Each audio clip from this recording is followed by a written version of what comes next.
What's up, guys? So welcome back to another video, and today I'm going to be reviewing Islands of Adventure. A few videos ago I reviewed Universal Studios, and in that video I talked about how I felt about the rides and the food and all that type of stuff. I'm going to be doing the same here today. As you know, Islands of Adventure is the other park that was built after Universal Studios.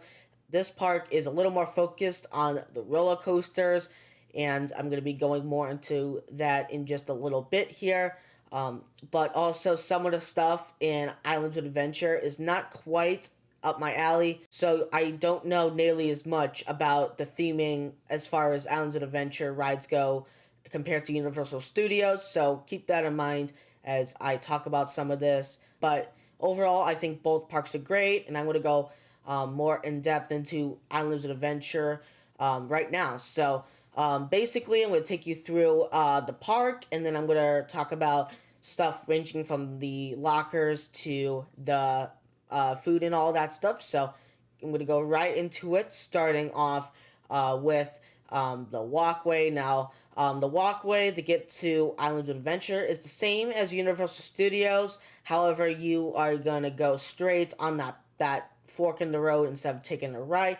You'll go across the bridge. You'll see the big lighthouse saying Islands of Adventure, and that you are at the front gate. Now, I haven't been super negative about the reviews on the stuff at the Universal Resort. There was one thing though here that really bothers me, and a lot of other people might notice the same thing as I do, and it's that there is a lot of line cutting in this particular area of Universal Studios Resort. And when you wait in line to go into Islands of Adventure, people will walk past you and they may look like they're trying to reach their family through calling their phone or something.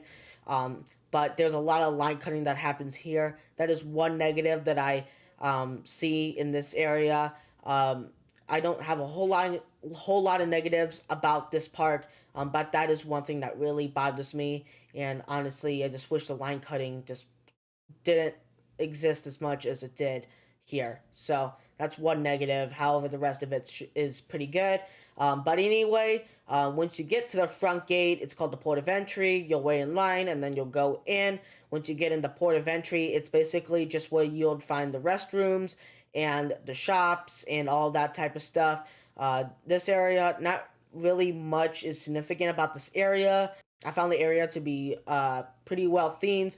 But other than that, this area is just kind of there to introduce you to Islands of Adventure. So then you're going to walk up the middle of Port of Entry, and then eventually you'll find yourself by this big lake. There'll be a sign telling you where everything is. Obviously, you can choose any direction that you want, but for the sake of this video, you take the left.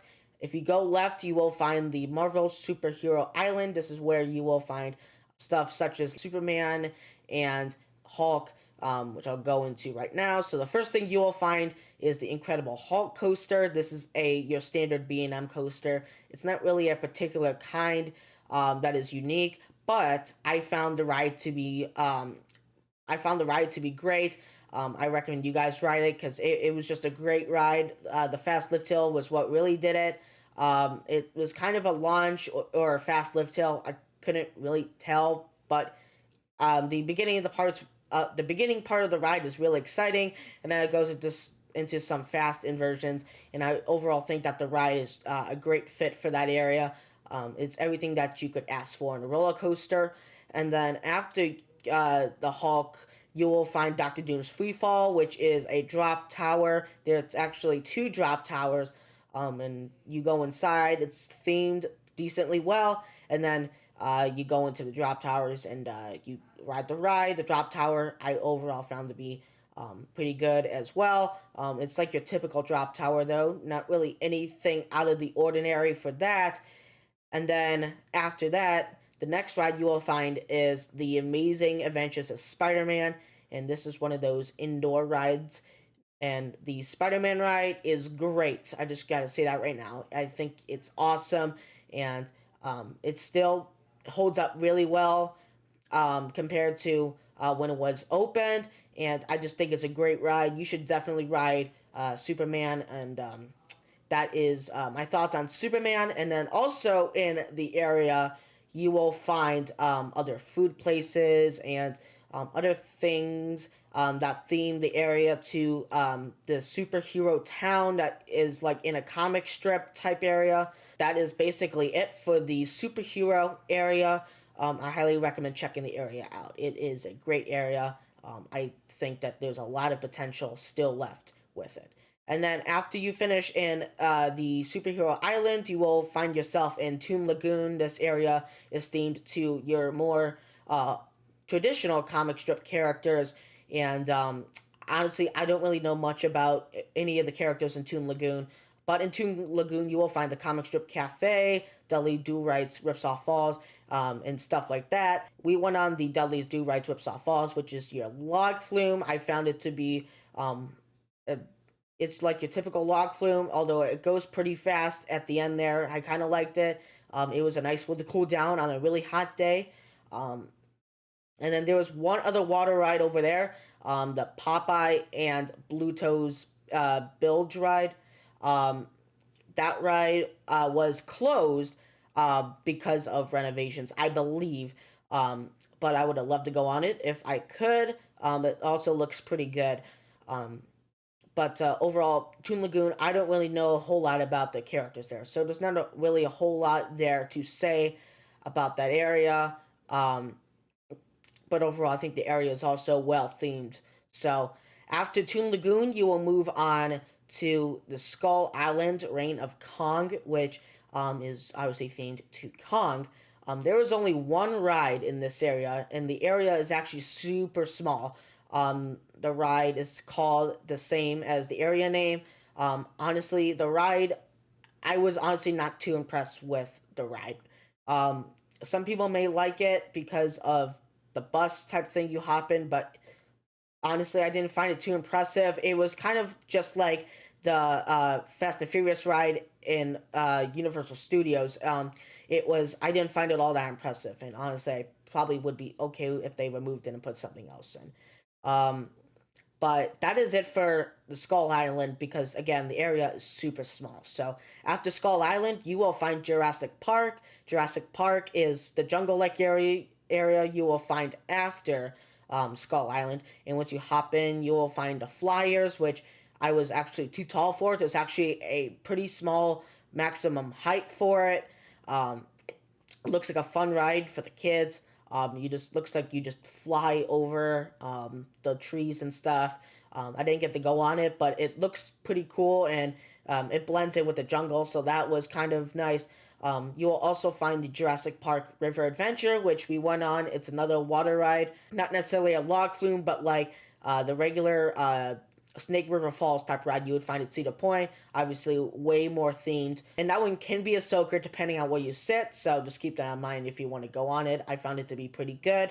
After the river adventure, you'll find the raptor encounter, which we didn't do, but it looks like you kind of interact with some animals. I'm not honestly too sure what that ride is, but we didn't do it. But it is part of the area. And after raptor encounter, there is the Jurassic Park Discovery Center, which is where you'll find a bunch of shops and merchandise and all that stuff for Jurassic Park. In that same area, you will find Velocicoaster. And here's my opinion on Velocicoaster. Velocicoaster is a great ride. I loved the inversions. I loved the launch. I think it was very fast and it's very intense. It is definitely worth the 3+ hour wait that it gets. I loved the ride, but I'm gonna say this right now and not trying to be pessimistic, but Steel Vengeance is still better in my opinion. But regardless of what I think of that compared to Steel Vengeance, Velocicoaster is a great ride. Loved it. I definitely recommend you check it out. It was fast and yeah, so the Velocicoaster is great, as you can see it in the background. It blends in with the trees very well. It makes the area look a whole lot better. The theming, I think, is pretty decent considering it's a mainly roller coaster based on stats, but I think it's a great ride.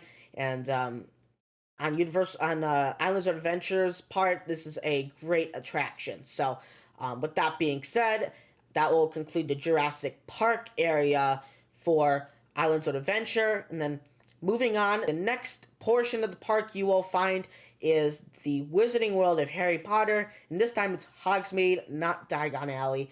And I talked about Diagon Alley a lot in my last video. And I just gotta say, just like Diagon Alley, Hogsmeade is an awesome, awesome area. They really, really, really put a lot of great work into it, and it looks awesome.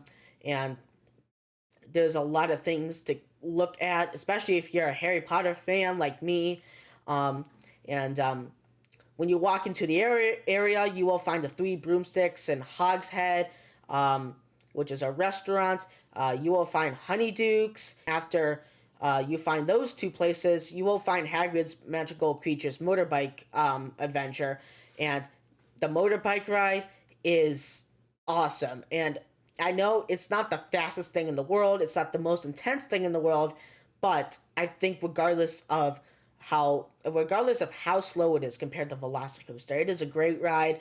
And especially at the part at the end where you drop down and then you also go backwards and then go back forwards again, I think it's a great ride. I definitely recommend riding it, even though it doesn't go upside down. And it's one of those rides with the moving platforms, so just keep that in mind when you go on the ride. It has a great queue, in my opinion. It kind of looks like you're in a cave, and then it goes into this little area under the ground, or at least that's the way it appears. So the motorbike ride is awesome. I would highly recommend riding it. Yeah, so after the motorbike ride, you will find the Owl Post, which is the newspaper outlet for Harry Potter, and then you will find Ollivanders, just like Diagon Alley, and then you'll find a little stage in that area too. That's where they do some little shows. The one thing we saw over there, it was a Triwizard Spirit Rally.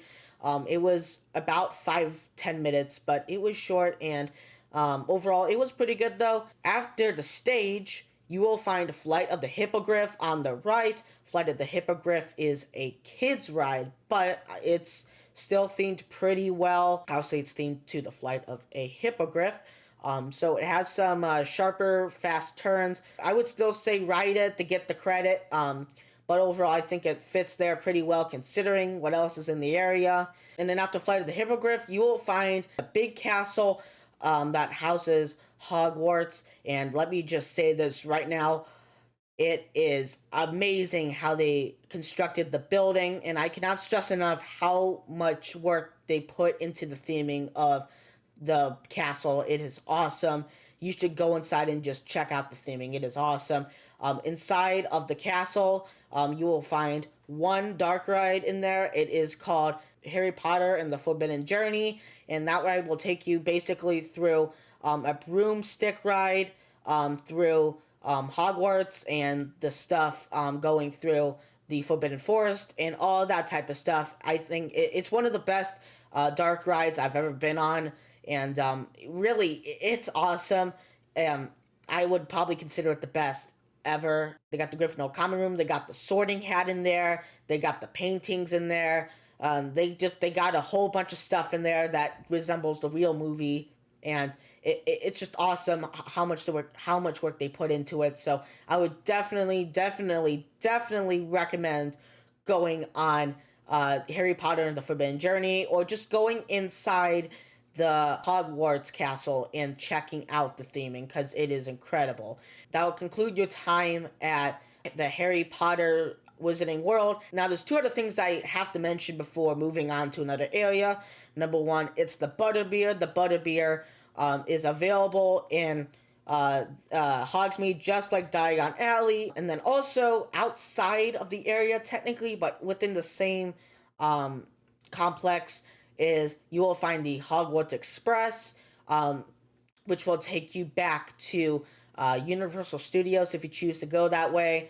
Obviously, I already talked about it, but the train ride, it's one of the greatest ever, and it's actually themed differently both ways. So if you want to go on the train and go both ways, you will notice a difference in the way that it's themed. But that will conclude their Wizarding World of Harry Potter, and then after that, you will go into the area known as the Lost Continent. Now, this area is probably doomed to just be completely demolished soon. This area is super run down. It's honestly not very good at all. The only thing over there really right now is the Mystic Fountain, in some shops. It's honestly really sad, that area.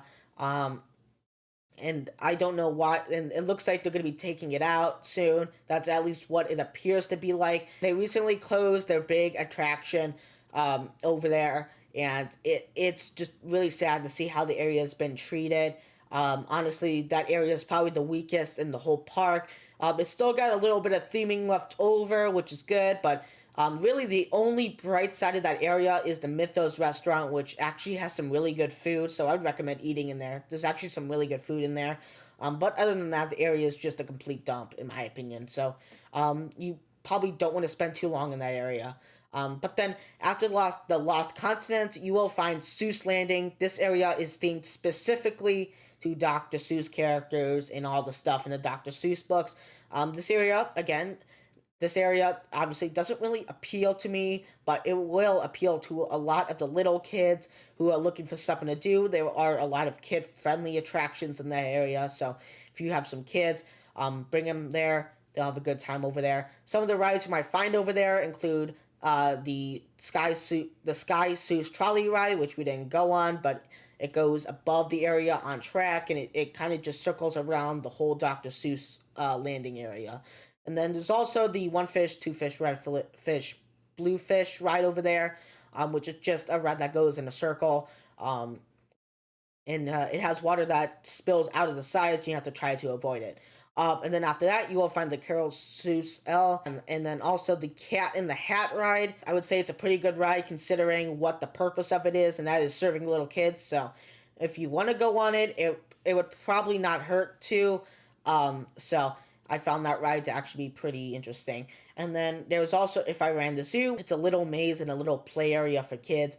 I didn't pay too much attention to that, but that's also there as well. And then after that, you will find yourself back at the port of entry, and that is the walkthrough of Islands of Adventure. Now I'm going to talk about a little more into the specifics regarding lockers, express pass, and then the food and all that stuff. So starting with the express pass, it works just like Universal Studios.